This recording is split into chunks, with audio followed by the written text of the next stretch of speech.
Il y a un autre problème avec le contrôle des frais. Tous nous sommes au courant comment ça s'est passé. Et donc, on n'a pas pu débuter notre conférence aux heures prévues. Au nom de toute l'équipe d'organisation, je vous présente nos très sincères excuses. Est-ce qu'on est excusé? Alors, sans plus tarder, je vais demander à Madame Myriam, elle est là dans la salle, de venir. C'est une servante de Dieu, comme nous tous également. Alors, elle s'est proposée pour nous emmener pendant 1 minute de prière. Pour encore cette opportunité d'être parmi ces vivants, d'être parmi ceux qui veulent apprendre quelque chose encore aujourd'hui. Seigneur, nous pouvons bien sans toi.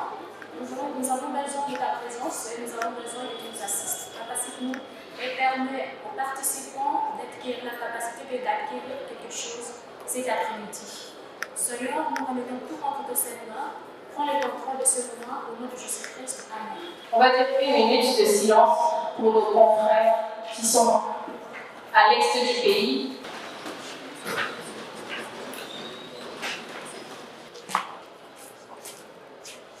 Contribution de l'entrepreneuriat dans le développement économique et social. Les clés pour créer qui va seconder l'animation de cette journée va lui donner exactement le programme de notre conférence. À nos intervenants de cette conférence qui ont bien pris soin de venir ici afin de nous partager quelque chose de meilleur, quelque chose qui peut nous être utile dans ce domaine de l'entrepreneuriat. Et à vous tous, chers étudiants, futurs entrepreneurs notamment, qui avez accepté d'être là aujourd'hui afin de goûter, afin d'apprendre, afin d'aider ce pays. En apprenant plus, je vous dis tous bonjour. Monsieur Pichou, le professeur Pichou, Yadizatila, qui est professeur à l'université de Kinshasa dans la faculté de psychologie et sciences de l'éducation. Merci professeur pour votre présence dans ce lieu. À part notre professeur, nous avons Madame Blanqui Mazanda, qui est directrice générale de Sources Créatives. Elle est gestionnaire. Blanchine, il a erreur de voir, des excuses madame.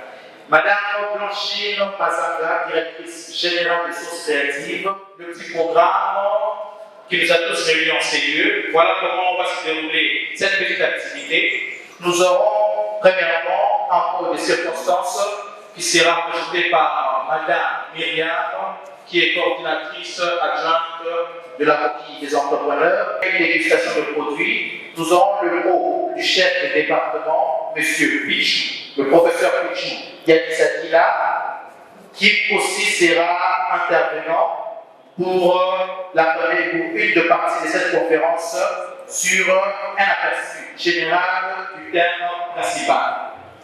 Après, nous aurons aussi Madame Blanchine Mazanga, qui sera aussi intervenante des jeux de sources créatives pour le thème de la contribution de l'entrepreneuriat dans le développement économique et social du contexte congolais. Pour mettre du contexte à ce que je vais donner comme information dans mon intervention, parce qu'on est ici pour parler entrepreneuriat, mais dans le contexte local, dans l'écosystème congolais. Au dernier jour, il demandera à chacun, je t'ai donné, qu'est-ce que tu as multiplié. Et déjà, la capacité de prendre des ressources et de produire et de créer de la valeur, c'est aussi une notion de l'entrepreneuriat. D'accord? Donc, ne sois pas mal à l'aise parce que tu es chrétien. Sois fier de l'être, mais sois un chrétien qui est une lumière et celle de la terre dans la RDC. Est-ce qu'on est d'accord? La présentation, j'ai 2 casquettes et c'est dans le cadre de ces 2 casquettes que je vais donner les informations que j'ai voulu apporter à cet auditoire. Parce qu'avant d'être entrepreneur, je suis d'abord ce qu'on appelle gestionnaire opérationnel. Donc, dans ma carrière professionnelle, j'ai près de 15 ans d'expérience professionnelle dans le domaine de la gestion des ressources humaines, la gestion administrative et financière et la gestion logistique, tout ce qui est approvisionnement, etc. dans le secteur de multinationales, en RDC et en ailleurs. C'est au travers de mon expérience professionnelle, et ça aussi c'est les dimensions de l'entrepreneuriat qui manquent, que j'ai décidé de récupérer toutes mes expériences de vie, mes expériences professionnelles, les compétences, les savoirs, les connaissances que j'ai acquises pour pouvoir créer une entreprise qui allait régler des problèmes que j'avais vus en tant que gestionnaire opérationnel. Je travaille dans une ambassade dont je tais le nom. Je gère plusieurs départements, équipes qui recourent à des fournisseurs congolais pour des prestations de services qui vont de construction, finance, ressources humaines, transport, hébergement, etc. et même techniques. Et j'ai observé donc qu'il y a beaucoup de lacunes chez les entrepreneurs congolais. Grandes, petites et tout ce que vous pouvez appeler start-up. D'accord? Et c'est dans le but de me dire, ok, moi je vais être la solution aux problèmes que je vois. Le pasteur Camille Toto qui est à l'Est dit ceci, j'aime cette phrase et je vous la prête. Le problème que tu vois et la mission que tu vois. À chaque fois que tu vois un problème et que ça te titille, ça t'énerve, ne reste pas à commenter et mal commenter sur les réseaux sociaux, mais décide-toi de te lever, de dire ça c'est ma mission de vie. C'est ma mission de vie et je vais la relever. Et l'entrepreneuriat devrait être de cette capacité de déceler un problème, comme connaissance, comme pratique professionnelle en presque 15 ans, et le mettre à la disposition maintenant des entreprises et des particuliers comme vous, sous les casquettes multiples de coach, sous les casquettes de formateur et de speaker, comme aujourd'hui je suis intervenante. Motivateur n'est pas un métier. Donc quand on vous présente motivateur, en fait c'est conférencier motivateur. Parce que la motivation est aussi utilisée dans le coaching. Mais tout motivateur n'est pas coach. En mathématiques, c'est mon sous-thème à moi, c'est contribution de l'entrepreneuriat dans le développement économique et social dans le contexte congolais. Moi, je vais revenir un peu, reformuler mon sous-thème, si on me le permet, et je vais parler de la contribution de l'entrepreneuriat dans le développement économique et social dans l'écosystème congolais. Un écosystème, c'est comme un virus. Si vous l'enlevez dans l'écosystème, le virus perd sa capacité de nuisance. D'accord? C'est comme la Covid. On a vu qu'en Afrique, l'écosystème était différent de l'Europe et la Covid n'a pas eu les mêmes effets que dans un écosystème de froid, etc. Bien qu'on n'a pas encore maîtrisé le miracle africain par rapport à la Covid. Mais l'écosystème, c'est l'environnement qui permet à quelque chose de donner le meilleur de soi-même. La problématique de notre pays, on vante qu'on a un potentiel, mais le cimetière est plein de potentiel. Avoir un potentiel, c'est le commencement, mais ça peut être aussi la fin, et tu fais rien avec ce potentiel. Alors, avant de parler de notre contribution, on doit comprendre que quand on parle de développement d'une nation, c'est un rapport gagnant-gagnant entre l'État et le secteur privé. C'est une utopie que vous pourrez vous vendre le rêve de croire que c'est vous et moi en tant qu'entrepreneurs qui allons développer ce pays. C'est faux. Nous ne pouvons réussir notre contribution en tant qu'entrepreneur ne peut avoir de la valeur que si l'État joue son rôle. Parce que, en anglais, on parle de rapport gagnant-gagnant, oui, c'est l'État qui met en place l'écosystème et nous, en tant qu'entrepreneurs, on vient améliorer l'écosystème parce que nous sommes ceux qui sont dans la pratique. Mais qu'on ne le veuille pas, et la FOGEC, je pense, c'est très bien qu'il soit là. L'État, c'est l'État qui vote des lois, qui les décide d'ailleurs, n'est-ce pas? C'est l'État qui établit le système fiscal, qui peut être à notre désavantage ou à notre avantage.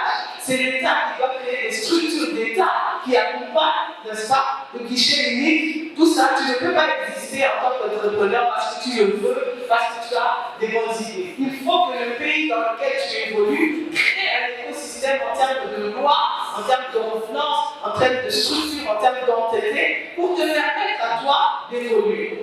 Et beaucoup de rêves entrepreneuriales au Congo vont mourir, ils sont déjà morts, vont mourir et continuer de mourir. Je suis quelqu'un de très optimiste, mais optimiste veut dire aussi être réaliste. Un concours qui appelait du financement à des entreprises, à des entrepreneurs congolais dans toute l'étendue du territoire.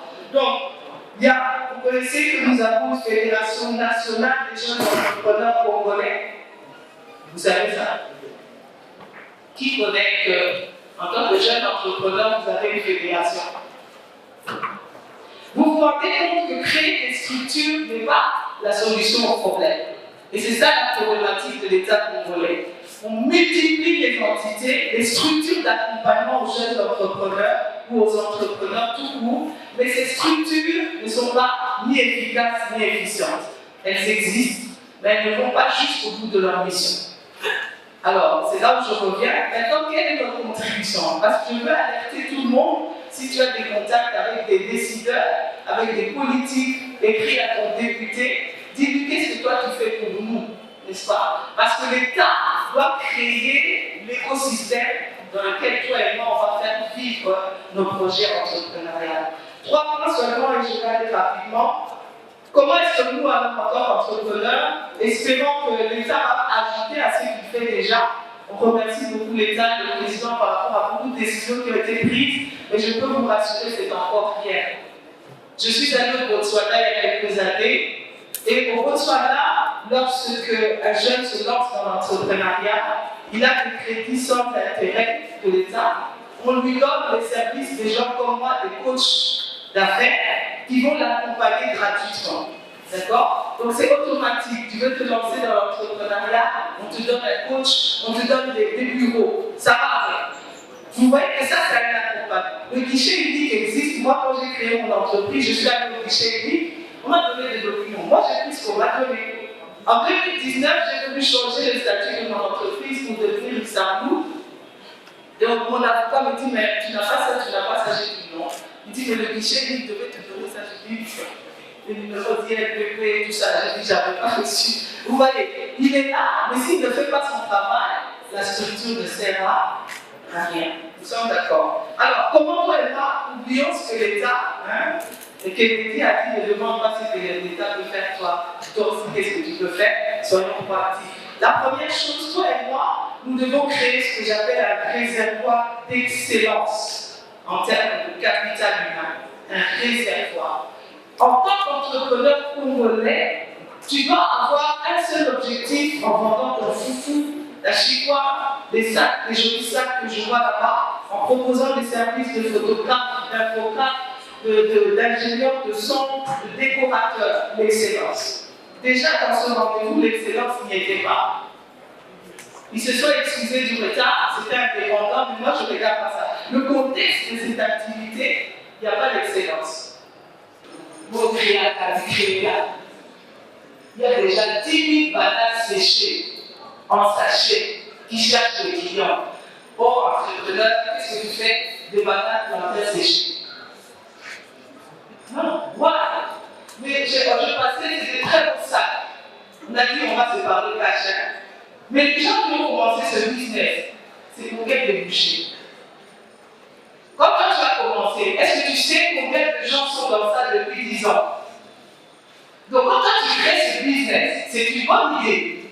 Mais est-ce qu'il va créer de la valeur, créer de la richesse? Ça va être compliqué. Nous sommes à 3, nous aimons les sacs. Vous êtes à 100.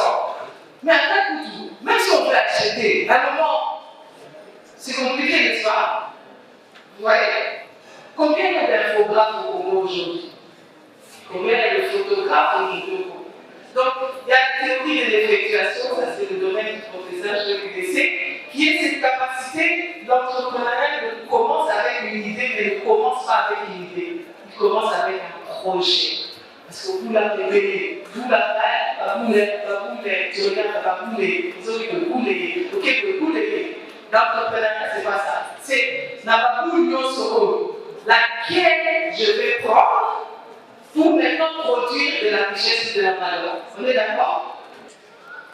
Des boules qui ne répondent pas, je vois ça parce que les gens m'écrivent chaque jour, madame, nous faisons ceci, nous faisons ça, et c'est compliqué. Alors, pour les objectifs de développement durable, les ODD, qui connaît les ODD? Et normalement, si tu ne connais pas les ODD, tape ODD et tu vas les chercher.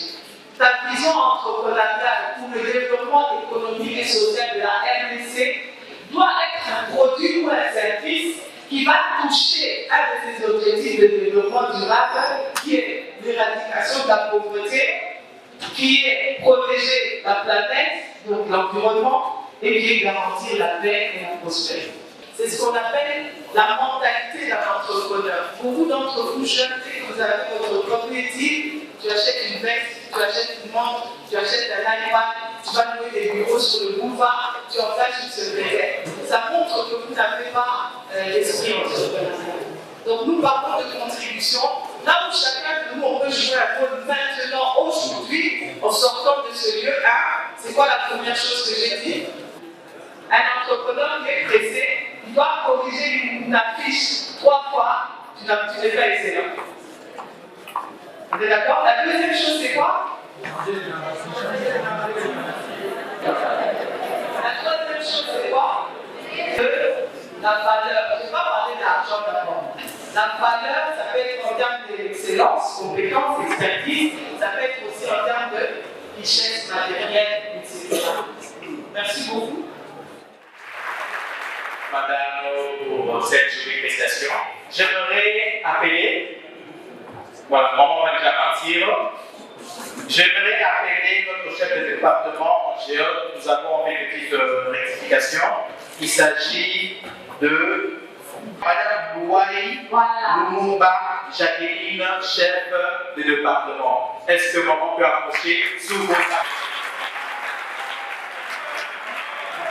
Chers membres du comité organisateur, chers professeurs, distingués invités, à vos titres et qualités respectifs, et chers camarades étudiants. Je tiens d'abord à remercier les organisateurs de m'avoir invité à cette conférence intitulée. D'abord, on m'a donné un autre titre, j'arrive ici, on me donne un autre titre. Ce qui fait que le message est perturbé. Donc, les titres, c'est contribution de l'entrepreneuriat dans le développement économique et social. Les clés pour créer, croître et pérenniser son entreprise. Ici, ce qu'on m'a donné, coquille des entrepreneurs révolutionnaires, donc beaucoup de perturbations. Je vous remercie de m'avoir donné cette occasion de dire ce petit mot de réflexion et d'encouragement et de soutien à votre groupe et à nous tous. Je vous souhaite bonne chance dans vos délibérations et recommandations cet après-midi. Professeur Jacqueline Lumumba, chef de département. Merci beaucoup. Nous allons passer à la suite de notre conférence. Nous allons passer au prochain intervenant. Le prochain est un grand professeur de cette université, un illustre professeur à la faculté de psychologie et gestion des entreprises. Alors, sous vos applaudissements, je demande au professeur Pichu Yannis Sadia de bien vouloir s'exprimer.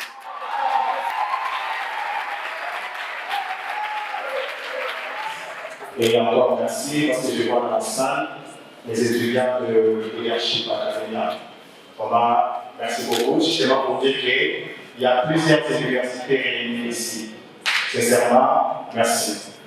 Voilà, je vais axer mon intervention sur la compréhension des concepts et les différentes théories économiques qui détruisent l'entrepreneuriat. Et il y a quelques théories qui viennent détruire l'entrepreneuriat. D'abord, je commence par l'entrepreneuriat. C'est quoi l'entrepreneuriat? Ne m'attendez pas dans des définitions que vous connaissez, je serai plus pratique. L'entrepreneuriat. En réalité, l'entrepreneuriat n'est pas généralement ce que nous comprenons de ces concepts. Quand vous posez la question à quelqu'un d'entrepreneuriat, il vous dira l'aptitude qu'on a à créer. C'est bien, mais c'est une définition qui n'est pas complexe. Pourquoi? Parce que le vrai problème de l'entrepreneur, ce n'est pas seulement de créer, mais de pérenniser ce qu'on a créé. D'où, on ne peut pas parler de l'entrepreneuriat sans faire allusion à la gestion de la structure qu'on a créée. Donc, généralement, nos étudiants sortent de l'université avec cette compréhension de l'entrepreneuriat où il suffit seulement de créer. C'est ce qui fait que sur le plan pratique, on a beaucoup de problèmes et on rencontre plusieurs difficultés pour évoluer.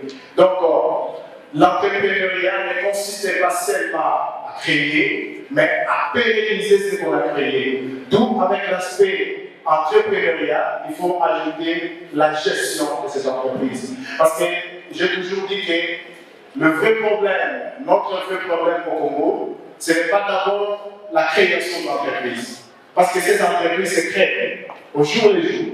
Le vrai problème, c'est comment pérenniser ce qu'on a créé. Et quand vous posez la question, on vous dira, voilà, nous avons créé, on a eu des problèmes de difficulté pour pérenniser l'entreprise.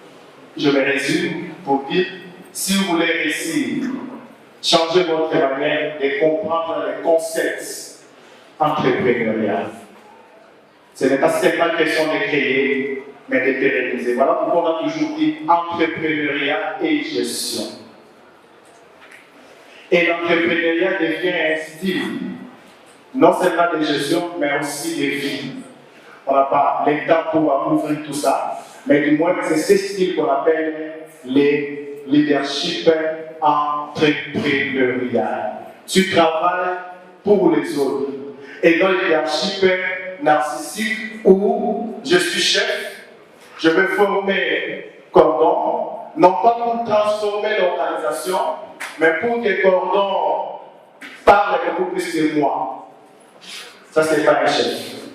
Un chef, c'est celui qui transforme les autres, mais pour le développement de l'organisation. Merci beaucoup, que l'Éternel soit. Je sais que les gens vont appeler, mais attends, Félix Boisé, ça va chanter. C'est tout en pérant, c'est pas. On attend qu'il chante, mais j'ai dit non, c'est conférence. Il y a même une personne qui m'a dit, ah, il viendra vous parler d'un clip où j'ai dit attention, c'est un scientifique. Il connaît beaucoup, il connaît beaucoup en matière de science. Ah, c'est pas moi. D'ailleurs, on va découvrir son autre casquette. Il n'est pas seulement chanteur, comme on le sait, il n'est pas seulement chanteur. Hey, moi quand j'ai appris ça, il est aussi écrivain congolais. Est-ce que des gens, vous savez que M. Félix Boisé est écrivain? Je sais que souvent quand je prends les micros, ce n'est pas pour un discours. Voilà. D'abord, pour lui, je dois vous dire que je suis un peu souffrant. Voilà, mais par amour, d'abord aux étudiants et à la connaissance, je me suis forcé d'être là. Voilà. Donc, si vous me voyez tomber, pour me tomber, vous m'emmenez directement. Donc, j'espère que le va arriver là. Je voulais d'abord remercier tous les intervenants. D'abord, M. Laurent Bouzema, c'est lui qui devait parler, mais il m'a laissé la place pour que j'allais chanter, alors que je ne vais pas chanter. Donc, et puis, le professeur qui a parlé, le nom c'est. L'année dernière, j'ai fait ça dans le programme. J'ai énormément appris par rapport à ce que vous parlez, et je prenais aussi des notes. Merci beaucoup. Je dois vous dire une chose sur l'entrée, moi c'est Félix Boisé. Mais bon, ça ne s'arrête pas là, on va faire aussi beaucoup à Congo. Bon, c'est l'amour, Izine Makalis, Colofer, Angélou, Actuellement, je suis angevin. Donc vous avez la chance d'être avec les 7 anges qui existent au Congo. D'ailleurs, je ne vais jamais faire des pronos parce que je vais parler seulement par la pièce solide. Voilà. Donc, ce que je peux vous dire en anglais, pour moi, l'entrepreneuriat, c'est en fait le moteur de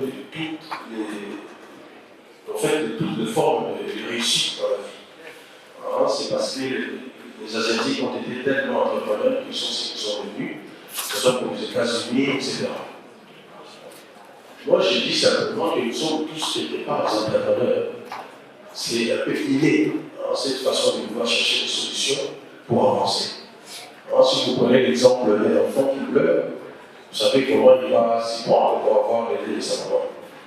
Même un enfant, c'est un entrepreneur, un bébé. Il sait qu'il faut que j'écris, il faut que je ne sais pas, il fait tout, finalement, pour qu'il mange. Pour moi, c'est une façon d'entreprendre. Mais évidemment, ça, c'est de façon instinctive. Ce que nous voulons, c'est organiser vraiment cette idée, comme on dit tout à l'heure, le professionnel. Voilà, il faut structurer, il faut créer, pérenniser par un style de gestion. C'est ce que j'ai appris aussi aujourd'hui. Voilà, donc nous sommes tous quelque part des entrepreneurs. Mais Dieu est l'entrepreneur par excellence. Il a créé ce qui n'existait pas. Ce qui veut dire que si on veut vraiment réussir, il faut créer aussi ce qui n'existe pas. Ou si ça existe, il faut l'améliorer énormément pour qu'on puisse être leader dans ce qu'on est en train de faire. Mais dans le cas de Dieu, on voit bien qu'il a réalisé ce qui n'existait pas. Et puis bon, il a lui-même créé aussi son marché, il faut se le dire. Il a créé aussi des priorités. Voilà, je me suis dit une chose. Ça, c'est le diplôme. Donc, moi, j'ai étudié pour ça. Mais j'ai en moi quelque chose que je n'ai pas étudié. D'ailleurs, je vous apprends rien. Presque tous les artistes de stars du Congo n'ont pas été à l'INA. Tous, on n'a pas fait l'INA. C'est-à-dire que c'est plus que l'INA. C'est-à-dire que c'est l'inné. On a été né. Moi, je suis né artiste. Alors, j'étais un jour dans mon bureau, j'ai travaillé, j'ai dit, ça, le travail-là, je pourrais le faire à tout moment, moi, je voudrais. Mais si je rate, le fait de sortir un album, de tenter, je pense que je vais la récolter de toute ma vie. Voilà. Et j'ai essayé. Moi, je pense que ça a marché. Tout ce que j'ai aujourd'hui, parlons pas des biens matériels, donc vraiment, j'ai remercié beaucoup mon Dieu. Vous savez, je parle souvent de Jéhovah, je parle de Yahweh. Voilà. Et je peux vous dire quelque chose qui va vous choquer. Je n'ai pas de fétiche. Alors que je suis parmi vous, on va dire encore là-bas, il y a ce qu'on appelle Kilo. Là où il y a les corps de prophète Simon qui parle. On dit que les gens qui ont de fétiches ne rentrent pas là-bas. Et papa, Simon qui m'a fait une erreur, il m'a fait monter devant les gens pour parler. Moi j'ai demandé seulement, vous avez dit qu'il y a Kilo là-bas, ceux qui n'ont pas de fétiche ne rentrent pas là-bas. Si moi je ne rentre pas là-bas aujourd'hui, c'est vous qui aurez voulu que je ne rentre pas. Faites-moi rentrer comme ça va aider tout le monde qui est là, que je suis quelqu'un de technique, chanteur, il n'y a pas de fétiche. Et depuis que je suis là, il n'y a rien qui se passe. Donc ça veut dire que ça confirme que je n'ai pas de fétiche. Pourquoi je parle de ça? Parce que c'est devenu maintenant monnaie courante. Quand on a un bon projet, de se demander ce que le fétiche va faire à côté de son projet. Rien du tout. Vous voyez? Il y a des artistes qui chantent très bien, ils n'ont même pas besoin de ça. Mais pour faire un concert, ils se demandent maintenant, du côté fétiche, comment est-ce qu'on va apprendre? Non. Moi, je suis convaincu. D'abord, celui qui devait prendre de bons fétiches pour créer des comptes, ça l'est de Dieu. Alors, précisément, peut-être des fétiches de Dieu. C'est-à-dire qu'il faut croire en votre projet et que le projet va se réaliser sans apport immatériel, ou disons spirituel. Ça, c'est très important pour les étudiants. Quand on apprenait la musique, quand on apprend la guitare, on vous dit, vous jouez déjà très bien. Maintenant, c'est seulement les chants. Diable. Oui, quand vous allez voir ça, vous allez voir que vous allez déjà commencer à créer. Je vais peut-être vous choquer. Je sais que les chants ne se prennent beaucoup dans l'université, parce que ça stimule le cerveau. Mais moi, ça ne m'a jamais stimulé parce que j'avais jamais pu. Voilà, parce que si les gens pouvaient parler, les gens allaient témoigner qu'on ne s'est jamais rencontré. Je connais seulement l'auteur. Je n'ai pas affaire. Mais, bon, je l'ai comme jamais touché. Je sais que c'était un revers. Donc, ceci pour vous dire, dans mon expérience, j'y crois en Dieu, j'y crois en ce qui s'est fait sous le soleil, on touche en fétiche, on croit en son projet et on se donne des moyens. Le fétiche ne peut pas être le moyen. Si d'autres artistes et musiciens ont le fétiche, j'aimerais beaucoup parce qu'on a plus souvent le même résultat. C'est une autre chanson que je aussi. En fait, j'ai des maisons comme eux, voilà, on a presque tout comme eux. Alors, finalement, à quoi? Mais moi, pour finir, j'ai toujours eu pitié de ceux qui vont chercher les fétiches. Parce qu'on ne rentre pas en pharmacie dans les bonne santé. Donc certainement, il se reproche quelque chose, c'est pourquoi il faut trouver quelqu'un pour régler ça. Et moi, je regarde beaucoup ce comportement. Je lui dis, à vous les étudiants, exprès, ne pensez pas, parce que souvent, quand vous êtes la personne, je ne suis pas très bien, mais en tout cas, je ne sais pas reconnaître nos étudiants fétiches, mais je suis d'accord. Mais le jour où on va vous donner un boulot, vous les mettez à travailler, alors on attrape, là vous pensez bien que le fétiche va faire quelque chose. Après, non, absolument pas.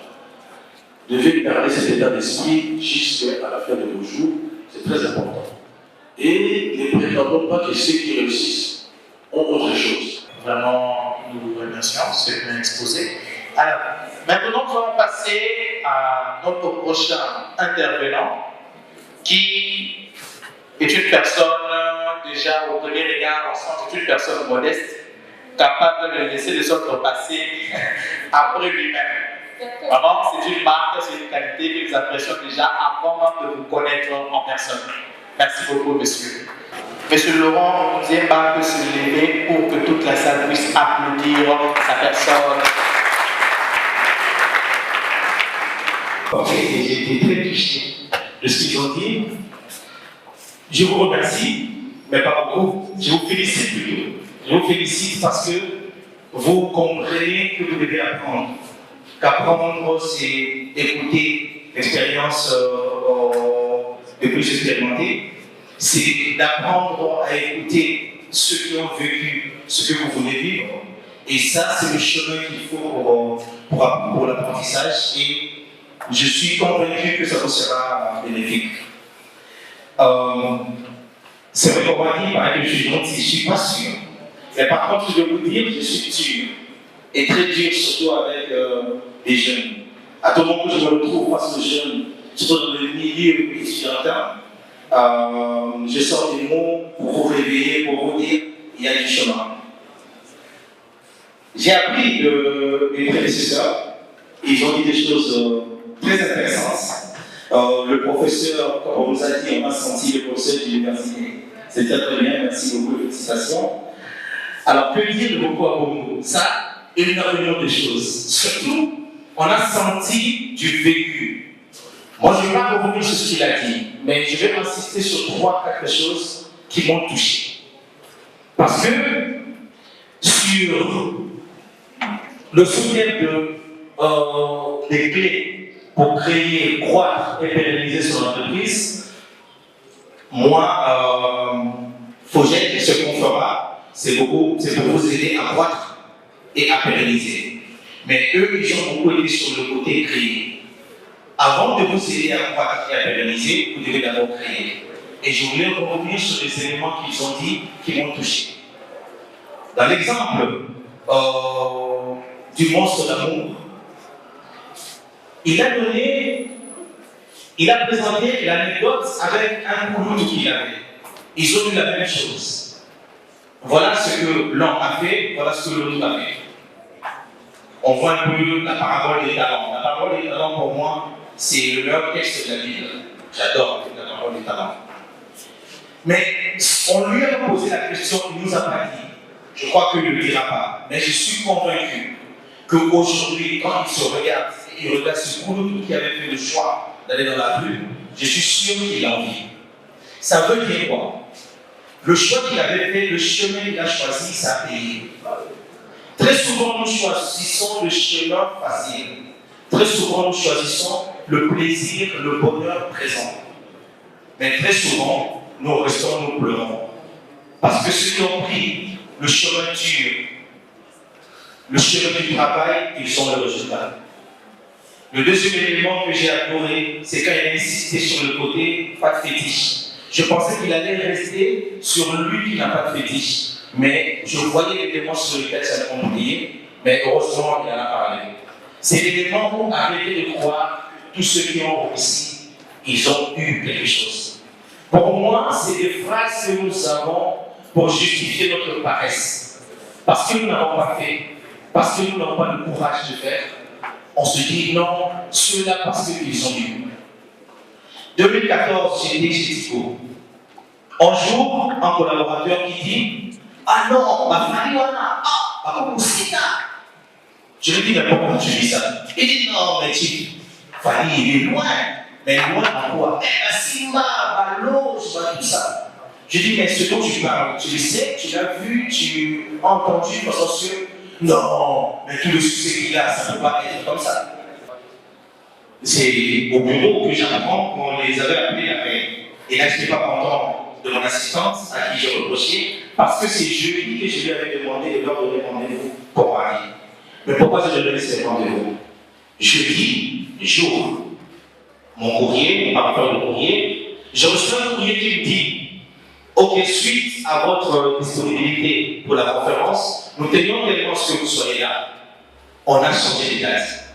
Quand j'ai vu, et je leur ai dit, c'est la première phrase, j'ai dit mais si jeune, on ne peut pas s'en débarrasser. Parce que je voulais bien m'en débarrasser. Mais pourquoi je voulais m'en débarrasser?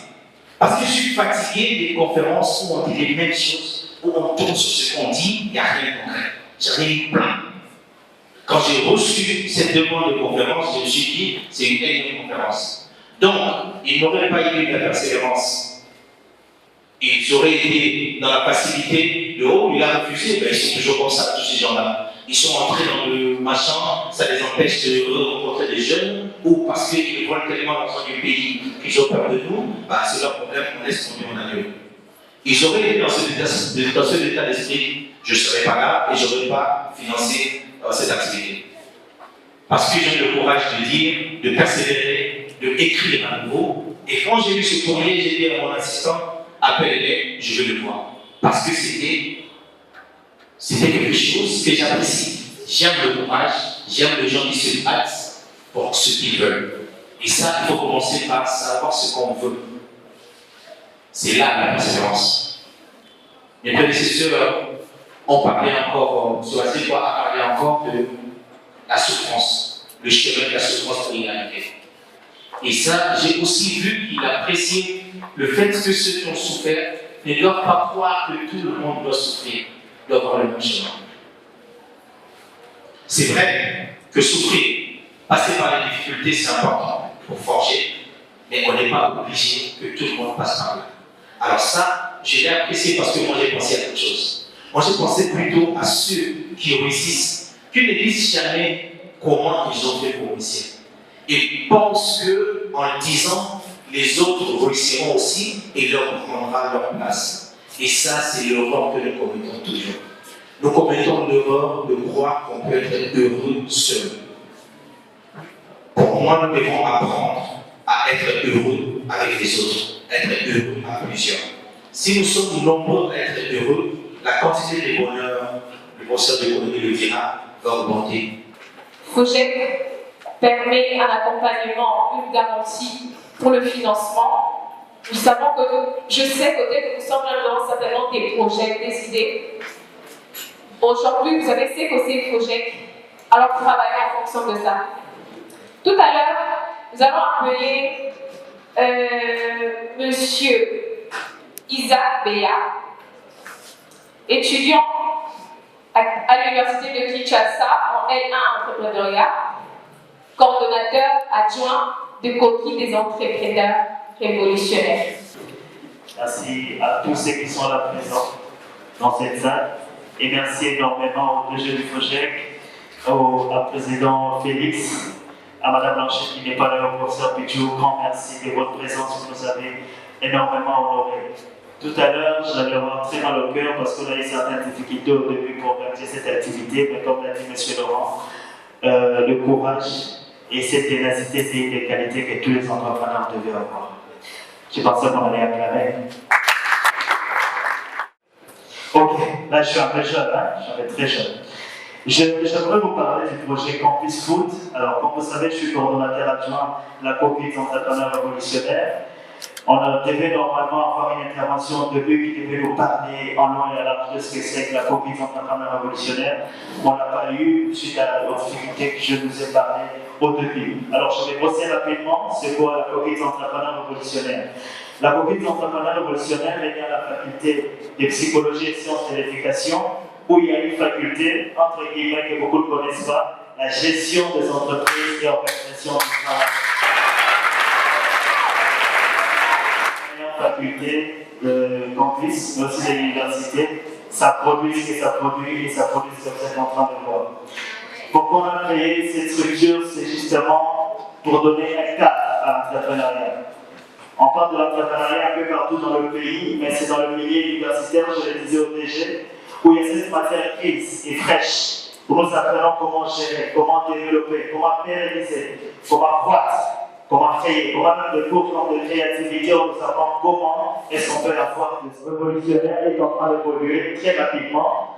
On a quelques projets de entrepreneurs qu'on a financés à l'interne, avec le financement de bord. Je le disais au DG, que chez nous, on n'attend pas que les gens viennent nous financer, on aimerait bien qu'ils soient juste un coup de pouce, qui nous aident à avancer, et nous finançons les activités avec les contributions que chaque personne, que chaque membre, que aussi les sympathisants donnent, nous le réunissons et nous finançons nos projets. On a plusieurs projets, je vais peut-être parler de deux, faute de temps, et puis je vais présenter Campus Food. On a par exemple 1 million d'élèves d'ici 5 ans. On a remarqué qu'avec les chiffres d'élèves qu'on est en train d'attendre l'année prochaine, et imaginez avec moi les nombres d'élèves qui sont injectés dans le pays qui n'ont pas de niveau. Donc j'ai le directeur de CCT a signé cette tâche-là et il le fait très bien. Et il a un bureau en ville en face de l'Académie Beaux-Arts. Il met en place une application numérique Competitor App qui est déjà là, et aussi les box numériques locaux qui est déjà disponible pour faire la remise à niveau. Alors la deuxième entreprise qu'on va présenter ce soir, c'est Campus Food. Campus Food, c'est quoi? On a remarqué que dans le milieu universitaire, beaucoup d'étudiants ont perdu le goût de manger. On ne mange plus. Tout le monde reste dans l'auditoire et tout. Il ne veut pas descendre, surtout qu'au campus, la majorité des bâtiments sont en étage.